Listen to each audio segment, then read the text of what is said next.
Chanting Nation for meditation. Subscribe today for all types of artis, mantras, stotras, and don't forget to press the bell icon. The seventh Samaz. Kaveshvarstuvan, in praise of the poets. I now salute the great poets. They are the kings of words. They are the God personified, in the form of the Vedas. Goddess Saraswati lives in them, as a part and parcel of their body, mind, and Atman. They are responsible for the continuation of various art forms. The poets take birth to show the humanity, the richness of the moral values, to sing the greatness of the God, and to recite the popularity of the saints. They are the masters of showing all the facets of the human intellect. Only they can imagine the state of the sages, who have achieved Moksha. They are the minds from where you can dig as much spirituality as you want, and still what remains is immensely unimaginable. Through their words, we are blessed to drink the juice of life, which can keep us alive forever. The poets are the zenith of intuitive imagination, which is at their mercy, and which they use whenever they want. They can even describe the moksha, which otherwise is indescribable. They are also able to explain to common man the closely guarded secrets of life after death, the path, which is followed by the yogis, and the spiritual path treaded by the people, who believe in acquisition of knowledge as the way to attain moksha.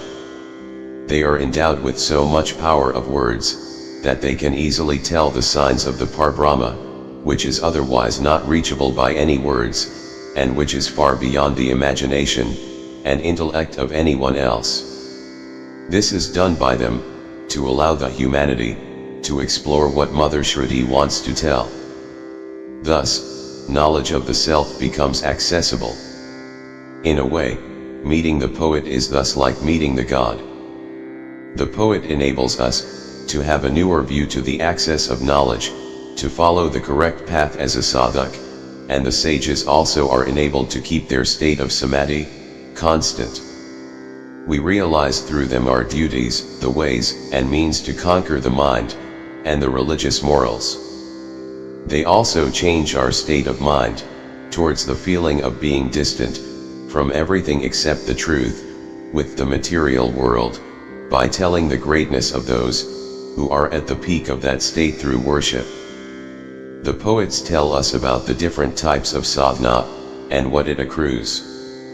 We succeed by even listening to them. They are able to rejuvenate the imagination of other poets as well. They are constantly in search of changing the established patterns of poetry, by which they not only add variety to the language, but also make it richer. They can make the invisible gods visible. They explain to us the power of different religious sciences. If the great poets hadn't created the epics, the world wouldn't have been the same endurable place at all. Without them, we would have been short of many types of knowledge. In India, we were fortunate to have wonderfully great poets like Valmiki and Vyasa, who created Ramayana and Mahabharata respectively. The great pundits after them got their knowledge by just being able to reproduce the creations of the great poets before them. So many of such greats lived on this earth earlier, so many are there now, and many more will come, to enrich the society in future. I salute them all. The poets are wise and astute both. The Vedas and Mother Shruti also want to be spelled out by them. They proclaim only those hypotheses, which are doubtless on all counts. They are stores of infinite wisdom. They know the subtle difference between the Maya and the Parbrahma, though they mend the Maya to describe the signs of the Parbrahma. They are factually the state of Samadhi of the great saints, who are responsible to keep this universe going. While delivering their creation, they are in a state of Samadhi, and are in unison with the God.